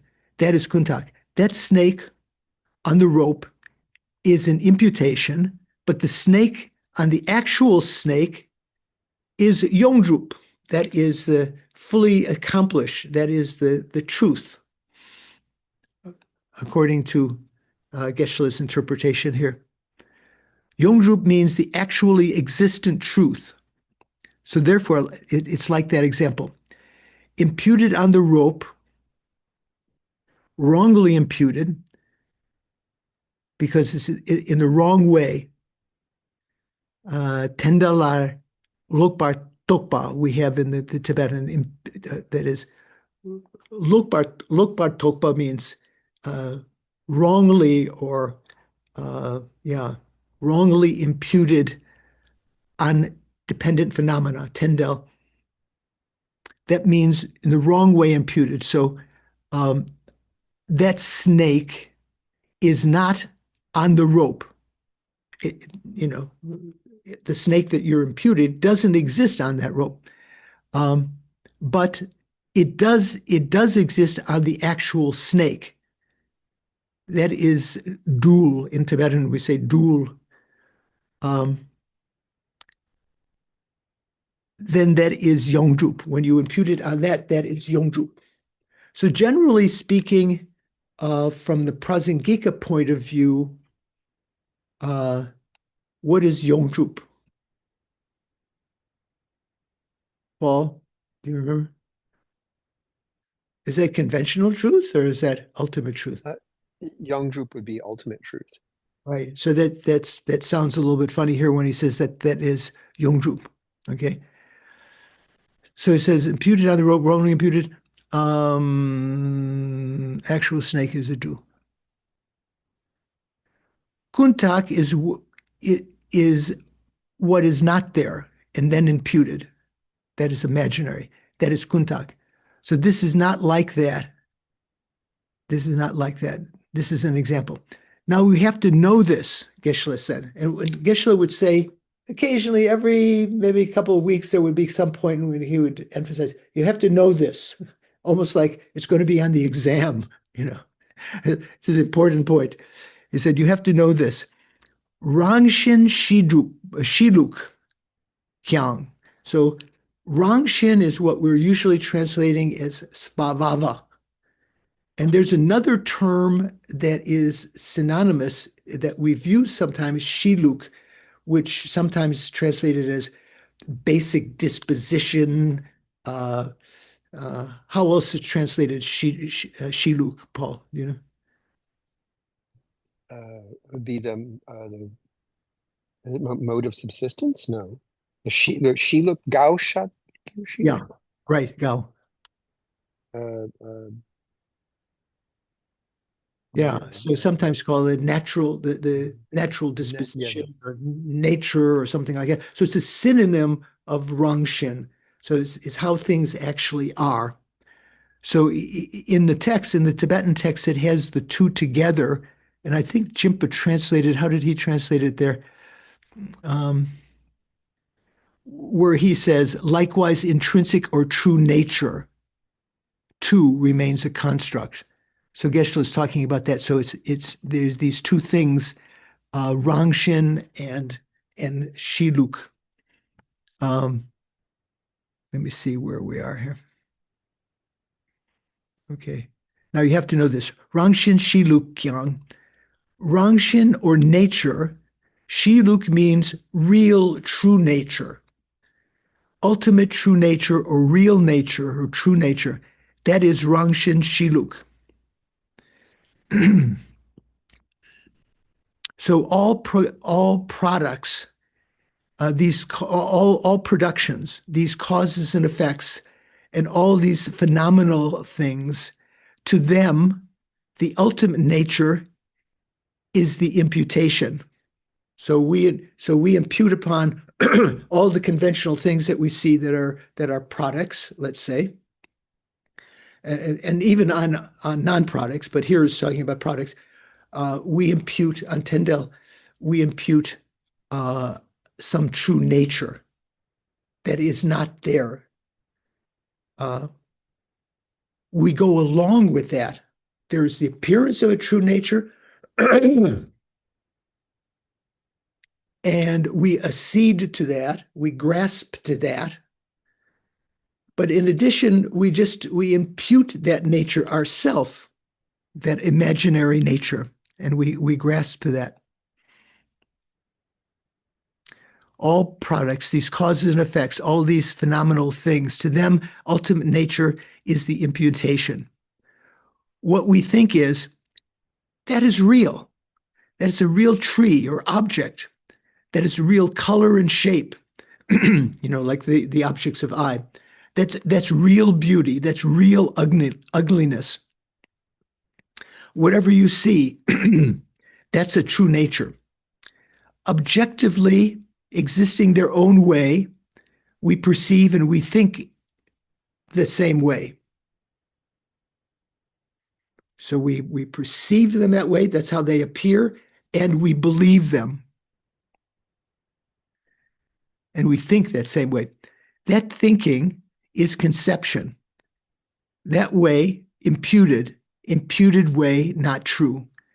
But we just make it up, like wrong, ignorantly thinking that is real. Whether they are beautiful, conceiving or not, conceiving impure things as pure, conceiving impermanent things as permanent, conceiving that which is not pleasurable as pleasurable. These are talking about the attributes, the four attributes of the First Noble Truth, right? That the truth of suffering, right? That which is actually impermanent, the wrong view is that it's permanent. Things that are actually impure, we consider as pure. Things that are pleasurable, the things that are not pleasurable, we conceive of as being pleasurable, and things that are actually selfless, we conceive of as being self. All kinds of things we impute wrongly. So what are their true nature? It is not, that true nature is not as it appears. It is not that. So to the dependent natures, this is Rangshin, or ultimate nature, that we impute upon that is not there, is not real. That is, what is real is shunyata, the fact that it is not there. that is the shunyata. If you think, then that is the ultimate nature, shunyata. So what do we say? Do we say that ultimate, do we say ultimate nature, or we say ultimate truth? Do we say ultimate nature, Paul?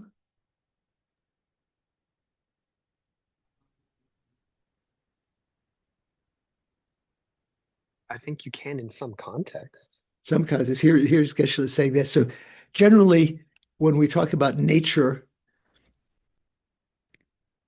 we talk about conventional nature and ultimate nature. And generally, we say ultimate nature does not exist, right? That in the sphere of emptiness, there is no nature there. But that very state of emptiness is called a nature, and that sometimes is called ultimate nature. So to this, that is to shunyata, that is the shunyata. If you think that is the ultimate nature, what appears should be accepted, should remain. That is to say that conventional things, when you when you say that things are imputed improperly and that they're false and so forth, that doesn't mean that you just discard conventionalities at all and you only dwell in the sphere of emptiness and never interact with the world. When you open your eyes, still conventional phenomena appear, and they are dependent arisings and legitimate and true conventionally. So Rangshen, true nature, that is the imputation to Shenwang, to the dependent phenomena. Okay, so after that, that was commentary to that first section from Chandrakirti. Then there was a quotation from Fundamental Wisdom.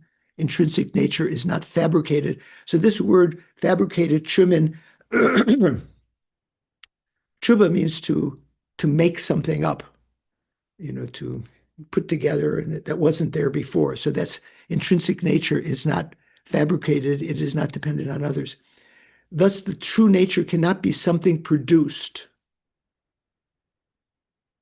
The intrinsic nature, which is imputed in relation to the reflection-like causally produced world of dependent origination, the things that we can perceive and observe right here and now, within the sphere of the Buddha's gnosis, the Buddha's exalted wisdom, seeing the way things really are, represents actual reality, true nature.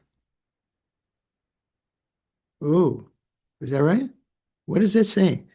This intrinsic nature, which is imputed in relation to the reflection-like causally produced world of dependent origination.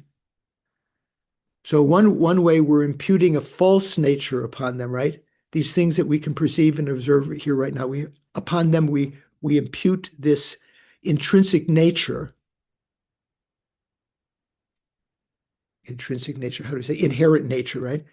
Within the sphere of the Buddha's gnosis, seeing the way things really are.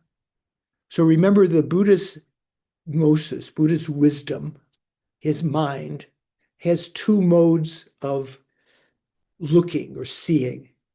One that sees conventionalities, ones that see ultimate truth, or in the terminology that's equivalent, one that sees the mode of being, as he's talking about here, that sees ultimate truth, and one that sees the varieties of phenomena. So that's talking about conventional truth.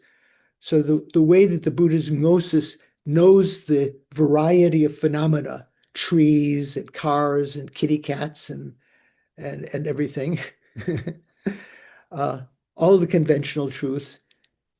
How does he know that? How does the Buddha's mind know that? He knows it by knowing the minds of sentient beings, because those dependent arisings of the variety of phenomena do not appear to the Buddha's consciousness from their own side. He doesn't have, they appear to sentient beings due to sentient beings' karma. They appear to sentient beings in different ways. Like the example of the water that's seen by the gods as nectar and the pretas as pus and as humans as water and so forth and so on. The Buddha, so how does it say? Within the sphere of the Buddha's gnosis, seeing the way things really are. So that's the Buddha's omniscient wisdom that's seeing emptiness. That's how they really are. That represents actual reality, the true nature, he says here. We'll read Venerable Jones in a second. It is not an imputation of something that is not there. Okay, I'm going to take this just for a second if I can. I'll just stop for a second.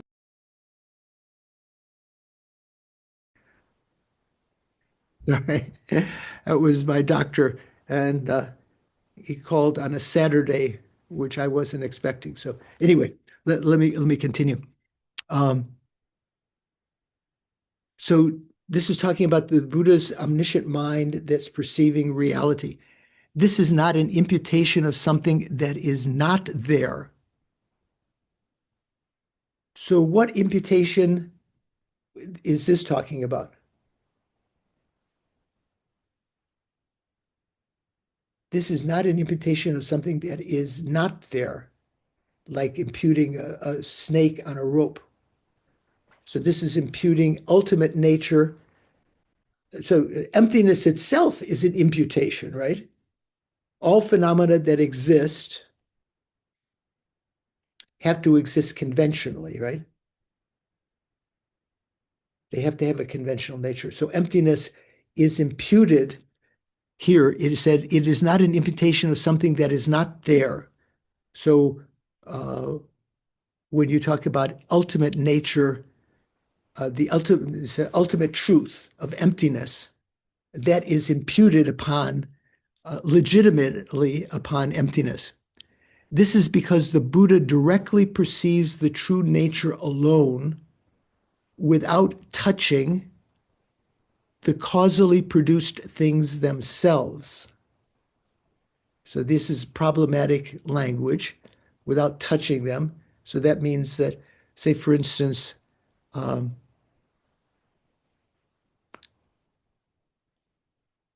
Buddha knows how sentient beings see things. So the Buddha doesn't have to, quote, touch those things. He knows how sentient beings perceive them, and he knows that they are empty of the way that they are perceiving them. Having fully realized this nature, he is called Buddha. He is called the awakened one.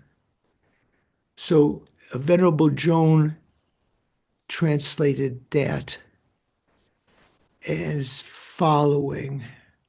Let's see. The nature which is imputed as the mode of being in relation to the reflection-like causally produced world of dependent arisings, the things we apprehend and perceive, within the sphere of activity of a Buddha's seer of modes, that is the Jitawa Sikpe Chuyula,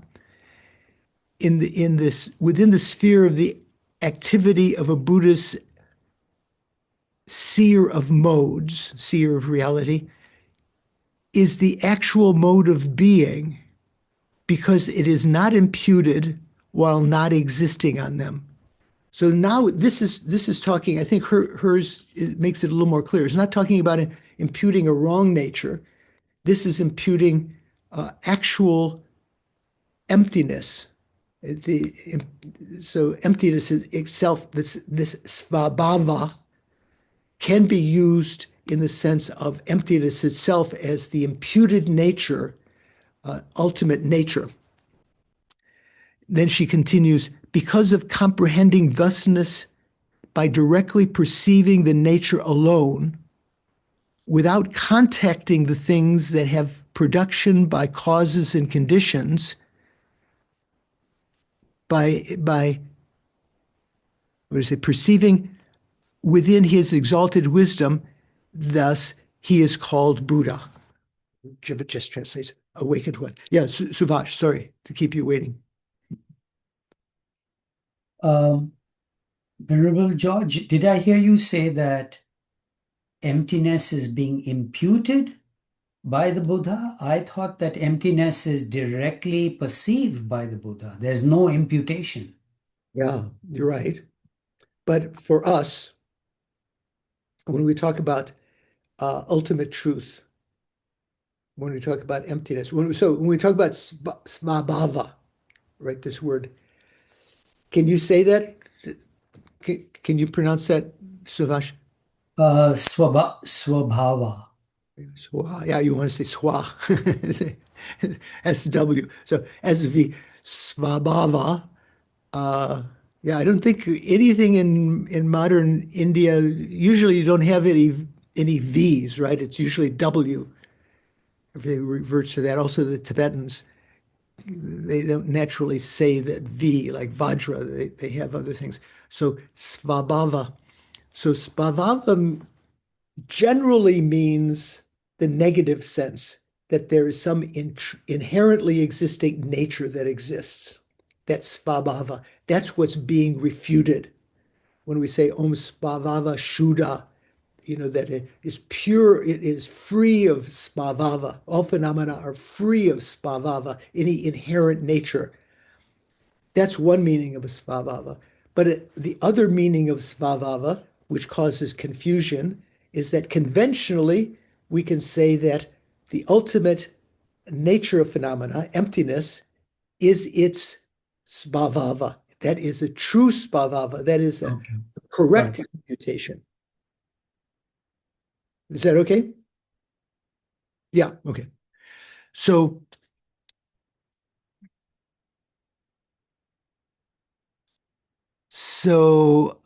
in note 706, Jimpa says, he refers to the commentary.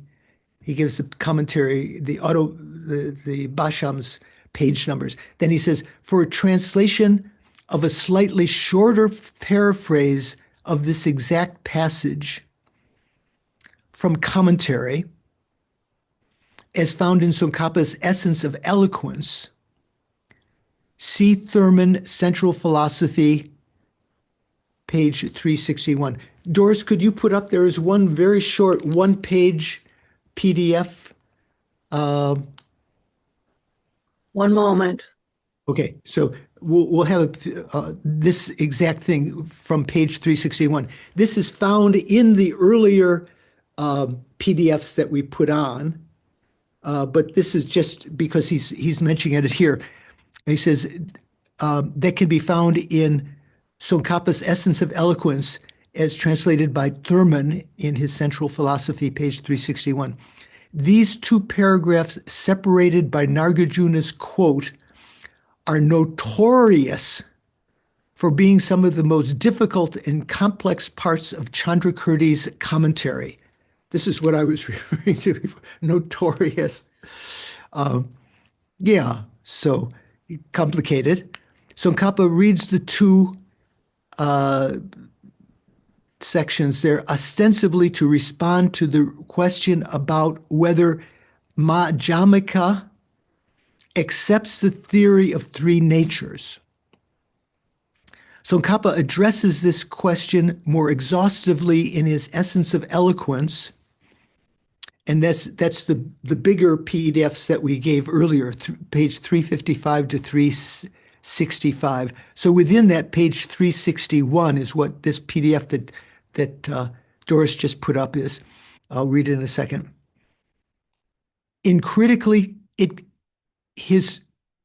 Where he critically compares the theory of the three natures as presented in the unraveling of the Intent Sutra, the Samdhi Nirmochana, the Chittamatra Sutra, as maintained by the Chittamatra school.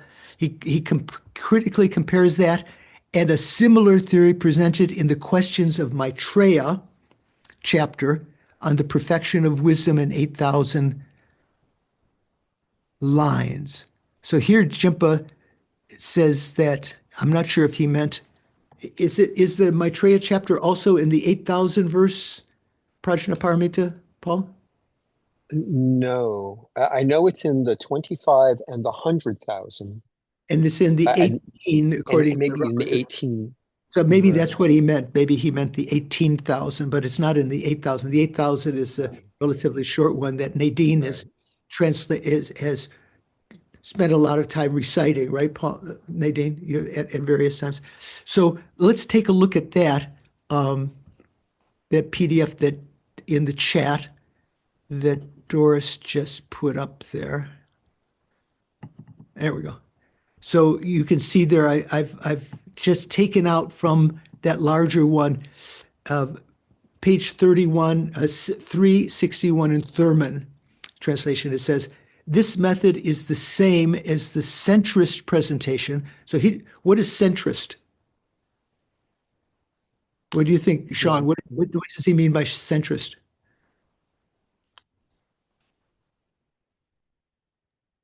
I would say the middle way school. Right.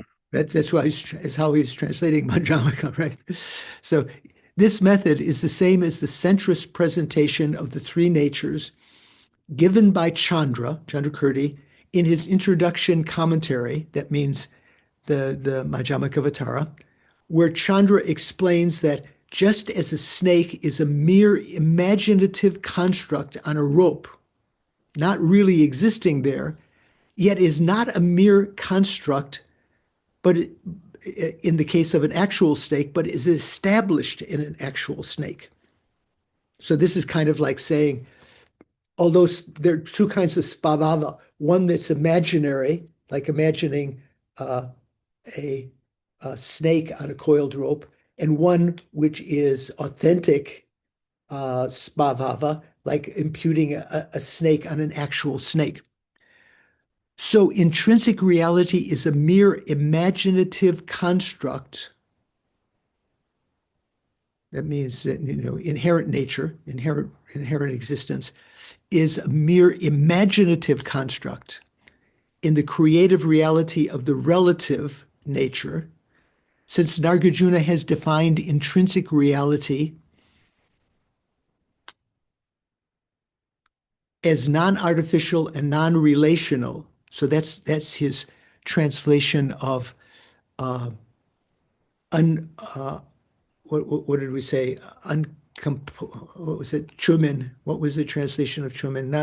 Not contrived and not relate. Not it doesn't relate to others. Doesn't depend on others. He's just translating it that way. Intrinsic reality, inherent existence, is not made up and does not depend on others. Yet such intrinsic reality, this other meaning of svabhava, the true svabhava, is actual in the sphere of Buddhas, not being merely imaginatively constructed. So what to the Buddha's gnosis that experiences emptiness, that is not an imagination. As one is called a Buddha who realizes the solitary intrinsic reality free of all contact with created things. Thus, this way of presenting the three realities elucidates the inner gist of the scriptures, the inner essence of the scriptures, and thus the meaning of the mother scripture, the quotation from the Prajnaparamita, the Maitreya chapter, should be understood as Chandra explains in his Madhyamaka, his introduction commentary. So he translates Madhyamaka, he translates avatara as introduction, right? Like entering into that. Okay, you can see how Jeffrey translates that same thing. So that's immediately relevant at this point, right now, right? So let me move that out of the way, get back here. Okay, so as to how such gnosis does not touch the causally produced entities themselves, this will be analyzed later. So let me just read this last section and we'll finish it up next time. This is the end of this chapter. As to how such a gnosis, the Buddha's omniscient mind, does not touch the causally produced entities themselves, this will be analyzed later. So I think that what that means in the chapter on the the qualities of the Buddha's mind. How does the Buddha's mind know conventional phenomena? He doesn't actually, let's say, touch them in the sense like I can touch the tree in the sense of seeing the tree, right? It's not as though I touch it. I can touch the computer with my fingers. I can have interaction with them because they appear to me because of my karma. These phenomena do not appear to the dependent arising that exists does not appear to the Buddha in any particular way, because he has eliminated all of the faults of the mind. The way that the Buddha knows what sentient beings see is by knowing their minds. So that's what's meant here as to how such a gnosis does not touch the causally produced entities themselves. This will be analyzed later. That's in the chapter on the qualities of Buddha. Chandrakirti then writes, having thus understood the presentation of the three natures, both ways, from the Samdhi Nirmochana and from the Prasangika point of view, one should explain the intended meaning of the scriptures. So through such mode of exposition, we should discern the intention behind the presentation of three natures as found in the Questions of Maitreya chapter as well. And he has a note 708 there. What does that note say? Can't remember. 708. This is a chapter from the Perfection of Wisdom in 8,000 lines. I think he's means 18,000, but anyway. We should, on this same basis, also understand how the stated meaning underlying the presentation of the three natures in the Unraveling of the Intent Sutra is provisional in meaning. In the Samdhi Nirmochana, we should understand the three natures there is to be interpreted. And then finally, in fact, what Chittamatra takes to be the imputed nature, what is the imputed nature, right? They have these three natures. The imputed nature is the subject-object duality imputed with dependent nature as its basis. So taking of the three natures, one is dependent nature, taking that as a basis, imputing upon that some kind of duality, falsely imputing upon that some kind of duality, that it is separate from the mind, whereas from the Chittamatra point of view, it is empty of that duality of being different nature from the mind. In fact, what Chittamatra takes to be the imputed nature, the subject-object duality imputed with dependent nature as its basis, that needs to be critically examined. For the two factors, subject and object, are in fact dependent phenomena. Subject mind and the objects that it perceives are dependent upon one another. They're mutually dependent. And apart from these two, no other third class of dependent phenomena exists. So dependent phenomena are either knowers, which themselves are dependent phenomena, or that which is being known. There's not a third kind of category of dependent phenomena. As for the presentation of the three natures in the Questions of Maitreya chapter, as well as the presentation of the three natures according to the Samdhi Nirmochana, the Unraveling of the Intent Sutra, I have explained these exhaustively in my differentiating the provisional and the definitive meaning. So that note 709, that's referring back to these last two PDFs, the two that came together, from pages, 355 to 363. So that section was noted by Jimpa, I think, in three separate notes. And in the small PDF that we just had also was a portion from that. So that's worth reading, those two translations there. Okay, so although we'll review this next time, we've now finished, believe it or not, a refutation of arising from other. Remember, we refuted arising or generation from self, and then that was all this time since then, there's been refutation of arising from other with all these side channels that Chandrakirti and Lama Tsongkhapa brought us on. Now we're going to do the last two, refuting arising from both self and other, which sounds absurd, but some people think, the Jains especially, and arising without cause. And once we finish that, that won't take so long, we'll be able to enter into the presentation of the selflessness of persons.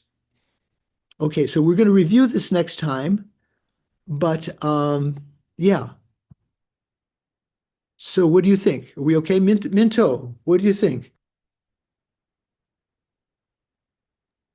Yeah, I'm not sure what I'm thinking, you know. There's like, Oh, okay. Well, then I have no idea what you're thinking if you don't know. yeah, I mean, my my friend told me that whenever he listened to this emptiness teaching, he feel like his head is burning. It's like, GPU is computer is running max capacities, and then is burning. But I have a friend who has a question like this. He say that he's been trying to meditate on emptiness, and so he can when he do the analysis, he say that he feel that things are disappearing, like he's in some sort of empty space. So but he still feel that there's still like an observer, like he's observing something. So his question is that, one, why does phenomena like disappear when, like, you meditate on emptiness? And then Yeah. two, what does he go from there? Well, what he has to do is meditate on the emptiness of the mind itself, the observer. So taking the mind itself, the sense of, there's empty. Oh yeah, I think, you could discursively say, because you don't have it, you're not talking about a direct realization of emptiness. You have a what do you call it, conceptual realization of emptiness. So within that, you can kind of think, oh yeah, that's emptiness. That's what emptiness is like, just the lack of all of this. That's not proper meditation, when you would be ruminating, when you would be having some napartokpa, some conceptualizing mind like that. But you could be thinking that you think, I am the observer and there's emptiness over there. So you haven't gotten to the actual meaning of emptiness yet. You have to meditate on the emptiness of the mind itself that's observing emptiness. That would be my suggestion to him. But you might suggest to whoever that is, whether a man or a woman, that if they're meditating on emptiness, that they might listen to some of these some of these previous lectures on that. Okay, Doris, what are you thinking? I was wondering, do you want me to post the Tibetan of the Lecture Ningpo at this point, or wait till next week? Yeah, you could post that for no, you could wait. Yeah, you could wait. So that big section, page 355 to 363, I took out from the ACIP.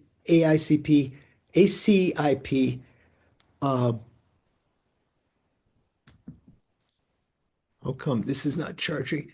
I took out from that the Tibetan of that for those of you who read Tibetan, but here there's only Paul, and Paul probably has that already. So I'll provide that later, the PDF of the Tibetan, maybe for Mikhail and others that might be interested. Okay, before we finish, how are we doing? Ron, you okay? Headache? Yeah, okay, good. Suvash, anything? Don? Nothing? Okay, you looked a little like you were, okay. I'm always a little bit like that. Okay, me too. Jeremy, you're okay? Paul, Yes, thank you, Venerable George. Paul, any thorns? Still? Any abrasions that need some No. lotion? No? Okay. I probably want to review the three natures in the Perfection of Wisdom versus Samdhira Motion and get Right, clear on that. right. KT? I was thinking about the 8,000 line perfection of wisdom. I think Shravasti Abbey they just did the resounding of that text because of the new English translation. I was trying to just quickly find it here on the side, but I can't find it. I think it's in the 84,000, but we can find out if the questions of Maitreya are really in the 8,000. Yeah, sometimes in some editions of the 8,000, and maybe this is what is referring to, Paul, they added the Maitreya chapter, maybe Konza did, taken from the 25,000 verse. It actually only appears in the 25, 100,000, as you say, I've forgotten that, and the 18,000 verse. It doesn't appear in the usual 8,000, but in some editions of the 8,000, they added that chapter because it seemed like, oh, maybe the compilers forgot it and it was meant to be there. But maybe that's what Jimpa means. Maybe by some translation that he has the Maitreya chapter there. But generally, it's kind of renowned that it's only found in the 25,000 and the 100,000 and maybe the 18,000. Because in Thurman's commentary, you'll see he actually mentions that the 18,000 and the 25,000. Okay. Thanks for that note, KT. Nadine, do you have anything before we leave? You okay? Shanka, are you still awake? Indeed, I am. No, Wow. I am. Everything's illuminated. Thank you very much. Okay. Then Sean has the last question. Last call for alcohol. I'm good. You're good. Okay, good. Okay. Bintu, final, quick. We're going to dedicate right after your comment. Yeah, I have another question if I may ask. Okay, if it's short. Yeah, I think it's a short question. So, I think that my friends previously had two questions, right? So one is that the way I think the first question you want to ask was that why does phenomena disappear when you're doing this like emptiness meditation? Okay. Because emptiness is ultimately like you're trying to do this analysis and investigate, but then of course the